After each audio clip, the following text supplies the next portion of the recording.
Bonjour, je suis Frédéric Parisi, Data Product Manager au sein des équipes Altares. Et aujourd'hui, je vais vous parler de la nouvelle version du score. Pourquoi Altares a-t-il décidé de lancer une nouvelle version du score? La raison principale pour laquelle Altares a fait une nouvelle version de son score, c'est pour préparer l'avenir. En effet, aujourd'hui, le score est robuste, très performant, mais les dernières crises de ces dernières années et les nouvelles technologies telles que l'intelligence artificielle nous ont fait poser deux questions essentielles.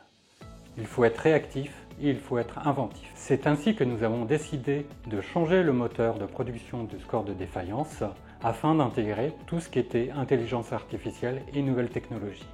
Concrètement, c'est comme si nous étions passés d'un moteur diesel à un moteur électrique. L'expérience utilisateur reste le même, avec quelques conforts en plus et une meilleure performance, mais dans les faits, c'est surtout en interne que c'est une révolution. Sur quelles compétences t'es-tu appuyé pour ce développement? Je parlerai plus d'expérience que de compétences. Pour moi, la connaissance sans l'expérience n'apporte rien et ne permet pas d'être performant. C'est cette petite différence qui fait tout.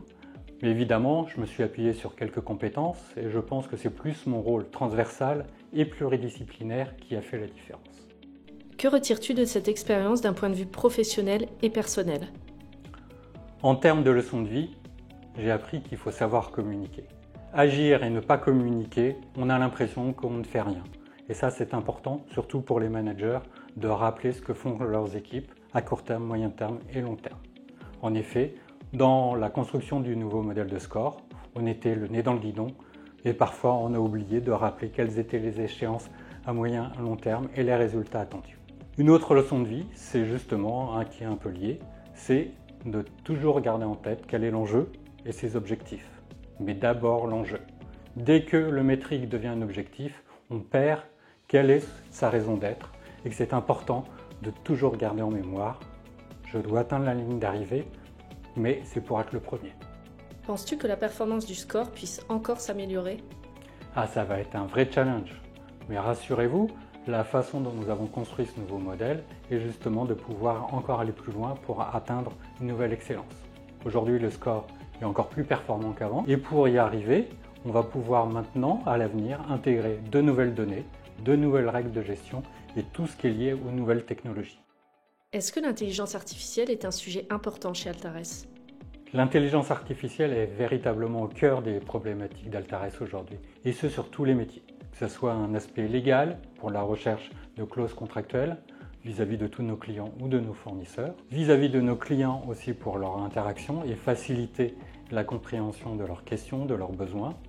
En interne aussi tout ce qui est recherche documentaire pour comprendre les raisons pour lesquelles on a telle information sur une entreprise ou quel cas de figure. Et bien entendu, l'intelligence artificielle touche tout ce qui est construction de nos algorithmes, de nos indicateurs.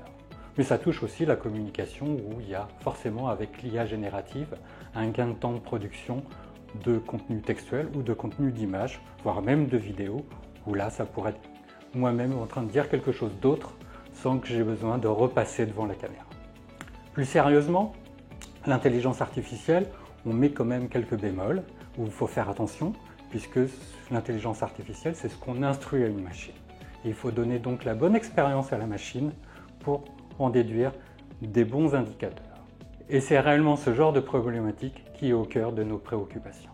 Merci, cette vidéo a été faite en temps réel et pas avec une intelligence artificielle. Au revoir.